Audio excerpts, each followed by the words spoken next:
What's up, ladies? What's up? What's up? What's up? All right. We got this question yesterday in our Facebook group. Make sure you're there. Macro tracking and weightlifting for women. And she said, how in the heck do you do the cutting and bulking cycles correctly? So let's talk through that right now. As always, feel free to comment, ask questions, and so on. If I'm still on the live, I'll answer your questions live. And if not, then I will answer your questions later on and also possibly make a video on that topic, okay? Here to serve, here to serve. Let me know what you need. All right, cool. So let me pull my notes up really quick. Now, here is a huge and very serious warning. Do not use ChatGPT for your health and fitness. In some stuff, okay, you can use it as an aid, but we've actually had our trainers test meal plans, macros, so many different questions, and it is very off in many, many situations. So I really encourage you, do not use ChatGPT. There's just way too many errors, and in this industry, it can really damage your body. It can really hurt you, right? So make sure that you're listening to very reliable sources, very science-backed sources that are serving you long-term, really focusing on foundational habits and not any shiny objects. All right, so let's break it down. We're going to go cutting, then we're going to talk about bulking, and then I actually want to talk to you about maintenance. I think it's really underrated, and it's like the best place to be in the whole wide world. So we'll talk through that, okay? All right, so for cutting is you're losing weight and you're losing fat. Quality weight loss is actually fat loss, okay? So about a 25% deficit is about 1 pound loss per week, right? Really healthy and sustainable rate of loss. You help preserve your muscle mass, but you're also seeing great results for the work that you're putting in, right? Now, obviously, macro compliance is huge to really be in that 25% deficit. So if you're not achieving that result, before changing your macros, check your macro compliance, okay? Being macro compliant means all three macros at the end of the day fall between 0 to 5 grams over or under. Ideally, you do not want to go over. So you don't want to be like -5 grams, -2 grams, because those calories can actually add up pretty quickly. And when we have hidden calories add up like that, it can take you out of a deficit or shrink your deficit. And then it creates confusion and so many things, right? So make sure you're compliant. Really quick, with alcohol, because alcohol itself is alcohol. It's not a carb, right? It's not a fat, it's not a protein. It is alcohol, and it has its own calories. Some alcohol has carbs in it, like beer, but there's also alcohol calories in it. Your MyFitnessPal or whatever app you use doesn't track alcohol as a macro because we don't create alcohol goals, right? So compliance when you're drinking alcohol is your protein macro is 0 to 5 grams, right? Over or under, preferably not over. And don't go over calories, okay? Because like I said, alcohol is pulling calories, but it's not pulling macros. So you will have some carb and fat left. The amount of each is personal preference, whatever you want, okay? Let me know if you have questions on that. Compliance, however, you guys, is also balancing and spacing your food. And I tell you this not to overwhelm you, one step at a time. You don't have to eat the whole elephant, right? One bite at a time. But balancing and spacing your food is going to take care of your body better. You're going to be able to recover better. You're going to build more muscle, right? You're going to have more energy throughout the day. So make sure that you're not eating a whole bunch of calories at night, for example. Make sure that you're not eating a bunch of protein in one meal, but your protein is balanced throughout the day. Your carbs are balanced throughout the day, stacking around your lifting session a little more cushion, right? Balancing your fat throughout the day, making sure you're hitting about 25 grams of fiber per day, right? 500 grams of veg and 300 grams of fruit per day is an amazing target. For some of you, that's like, oh my gosh, I'm getting like 50. It's like, it's okay. Then start at 150. You know what I mean? One small step at a time, okay? I'm just telling you, like, when all the pieces are in place, here are all the pieces, okay? One step at a time.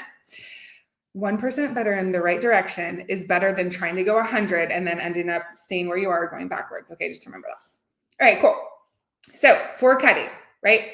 We talked about the rate of loss. Now, the scale does fluctuate. So going by measurements is much more wise and a lot more accurate.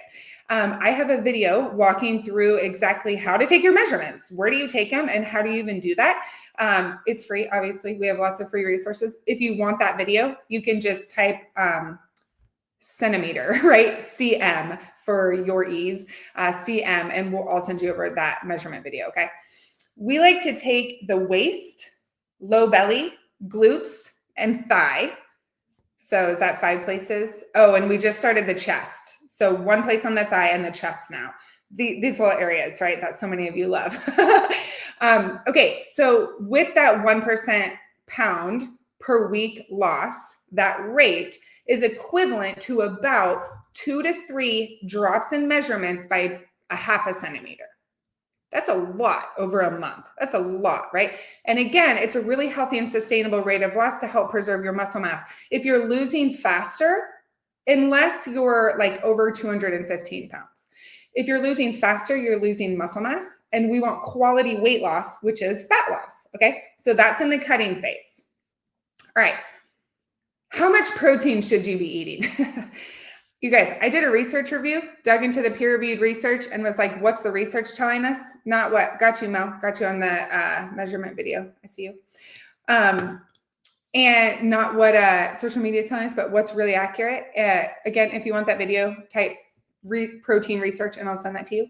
But there is very, very, very little research right now that shows eating more than about 2.2 to 2.3 grams of protein per kilogram current body weight does any good. There's very little benefit. Here's the other thing though, especially for women, you can feel really bloated and really constipated, and it's just not very good for a lot of our bodies, right? So the research also says you can go as low as about 1.25 grams of protein per kilogram, not pound, per kilogram current body weight. That's very low. That would be more for like, if you're obese, right? You may need to bring yourself down just because the weight and the amount of calories and things like that. At Queens of Iron, typically, everyone's different, but typically we hold women at 1.8 to 2.2 grams of protein per kilogram current body mass, okay?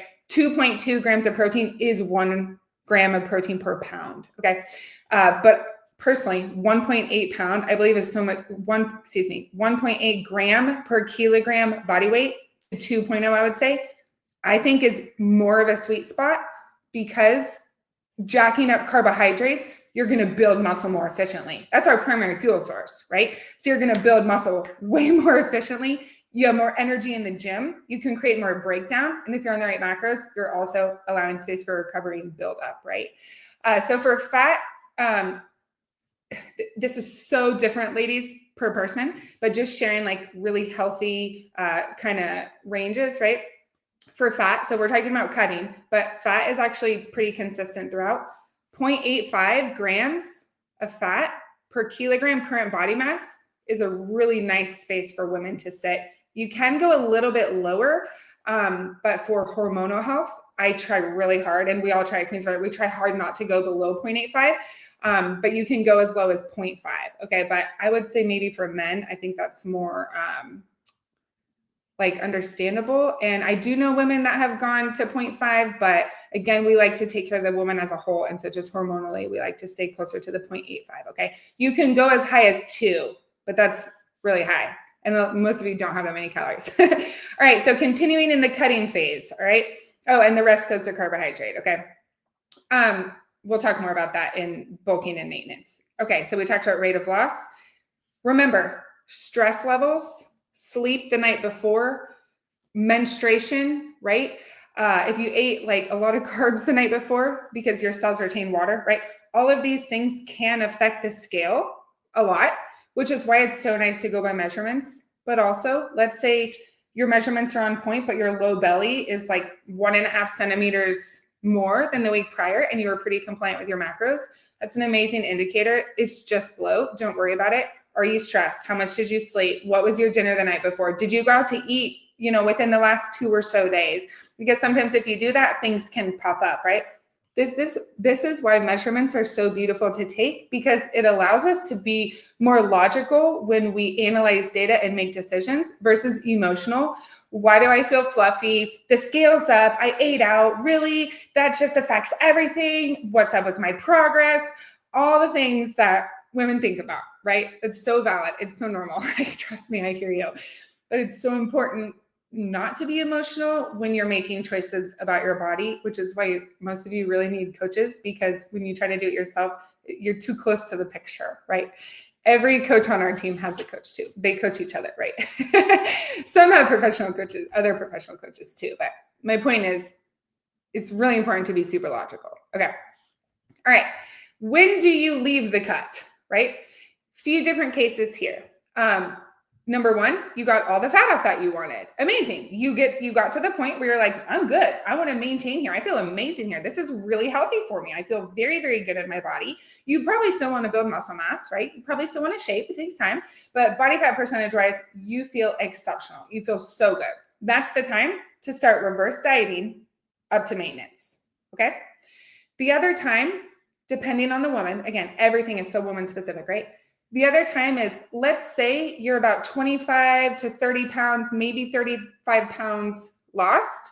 You may want to come up to maintenance for a few months, reverse slowly, bringing your calories up slowly to maintenance for a few months to give yourself a mental break, but also to make sure that your metabolism is staying really healthy, to make sure you're taking care of your body and you're not in a chronic state of stress, because cutting and being in a deficit is a stressor on your body, right? So we want to alleviate that. So that would be one time, typically 25 to 30, 35 pounds, cut that off. If you still have more, reverse you up to maintenance for, depending on the woman, 3 to 4 months, go back down into the cut, snatch the rest of the fat off, or if you need to do the cycle a few times, right? And then come back up to maintenance, then learn how to maintain your results long-term, okay? The other time someone would need to, there's more times, but another main time someone would come out of a cut is, let's say that their lifestyle is so stressful, their work is stressful, they're stressed in their relationship, like there's just so much stress happening in their life. Sometimes the answer actually is, or what am I trying to say? Like, it's more is not always better is what I'm trying to say, right? So it's like, don't constantly do more exercise. Like in that case, it might be healthier for you and your body to actually come up to maintenance. Yes, it will slow fat loss, but that might be what your body needs, is to take a stressor off.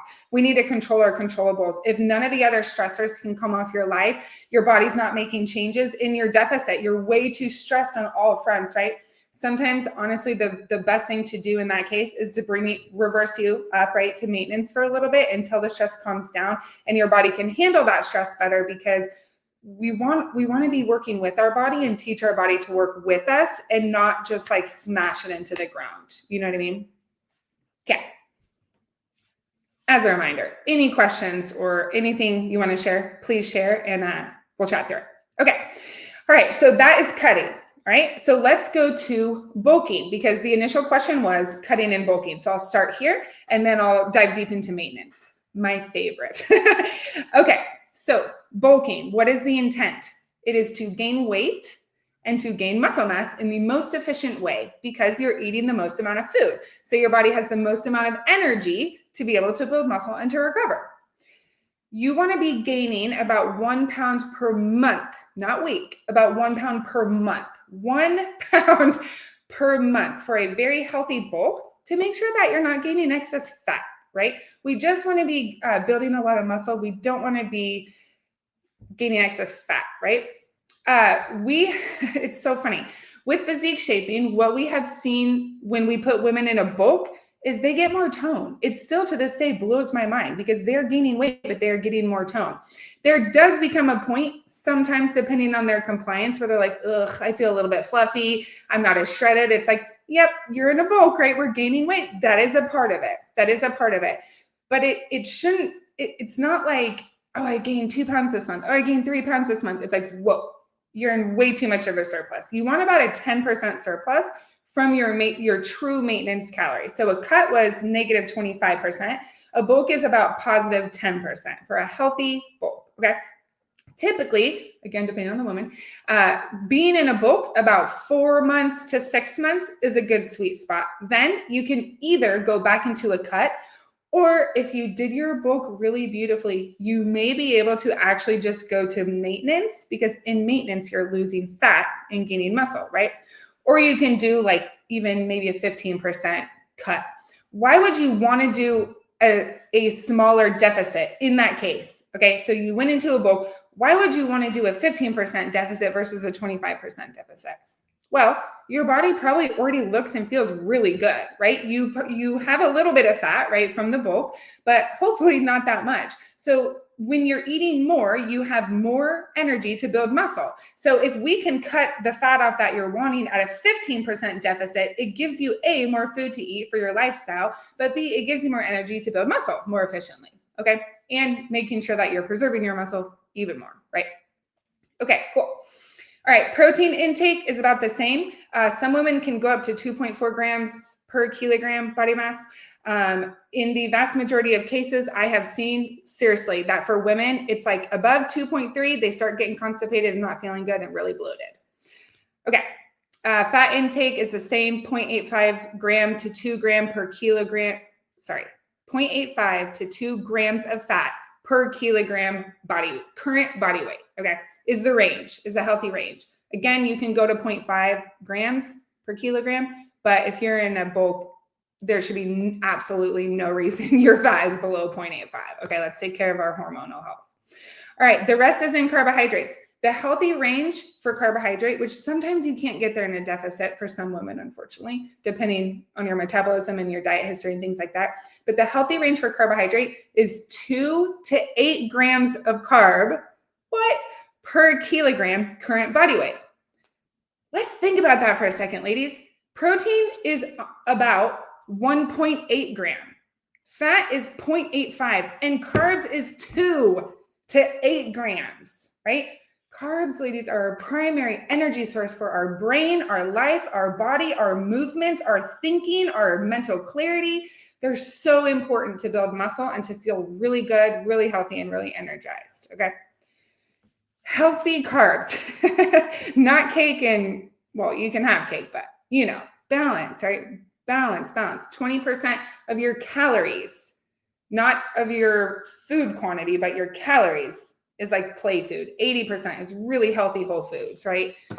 Produce, lots of produce and lean meats and stuff. Okay. In a bulk, so 100% of the time, it is really important to, unless you have a performance goal with a specific sport or something like that. If you just want to look and feel amazing, be super strong, be so confident in the skin you're in, you need physique shaping. Your body will develop and look like the limits of your program. You've probably heard me say that a lot in the past few days because this is a huge choke point, ladies. This is a huge choke point for women. To get the body you love, you must intentionally create it. Lifting weights inherently will not get you that. It will get you strong and healthy and fit, but it doesn't magically create this banging physique. That requires very real strategy, okay?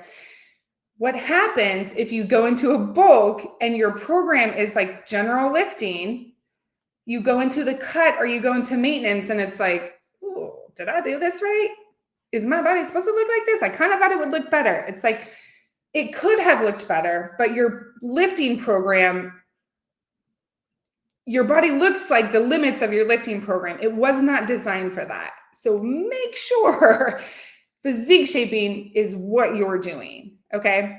We actually have a self-led program. It's not coaching. It's like, here's 6 months of physique shaping workouts. It's a total self-led program. If you want info on that, you can drop PSS, Physique Shaping Secrets for Women, PSS, and I'll get you that info.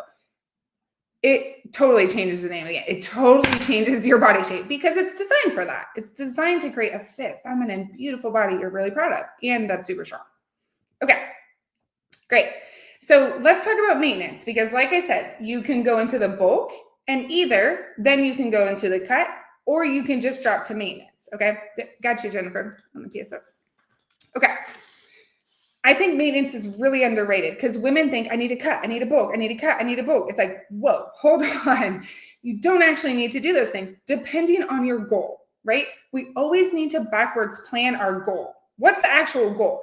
Don't think of the plan and then roll the dice and hope the goal happens, right? We always want to backwards plan. Got you, ladies, on the PSS. Leslie, got you.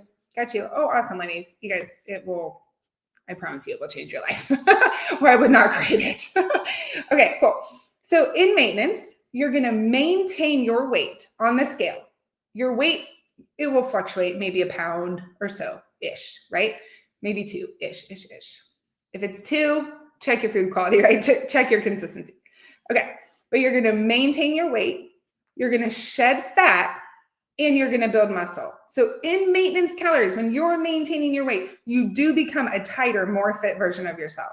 So cool. Especially because you get to eat more food. It is really nice. It's really fun. You have so much energy. It's a very comfortable place to live. It's a very, very, very comfortable place to live. I have lived in maintenance for at least 4 years now, and my body gets better every year. Maintenance, you can live at forever and look better and better and get stronger and more fit and all the things, okay? So let me keep diving in. Any questions yet? Please let me know. Okay. For measurement wise, because the scale's staying the same. So how do you know if you're actually recomping your body? Body recomposition, body recomp is what we're doing in maintenance. We're staying the same weight, we're shedding fat and gaining muscle. It's amazing. We're recomping, right?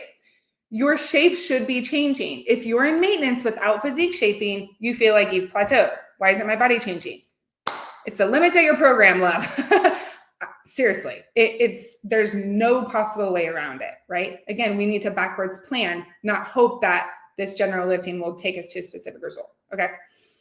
So measurements in maintenance should be dropping about every 3 to 5 weeks.